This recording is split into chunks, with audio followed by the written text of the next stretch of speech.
В Дагестане под председательством Юрия Чайки состоялось заседание Совета при полпреде президента России в СКФО.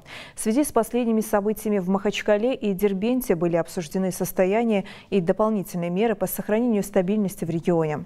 Открывая совещание, Юрий Чайка еще раз выразил соболезнования родным и близким жертв теракта, совершенного 23 июня, в результате которого погиб 21 и получили ранения более 50 человек. Память погибших почтили минутой молчания. Мы видим, что враг нацелен на разрушение межнациональных и межконфессиональных отношений нашего общества, намеренно выбирая в качестве мишени для своих атак священные для верующих объекты. Его несомненная цель – дестабилизировать ситуацию внутри нашей страны, подчеркнул Чайка.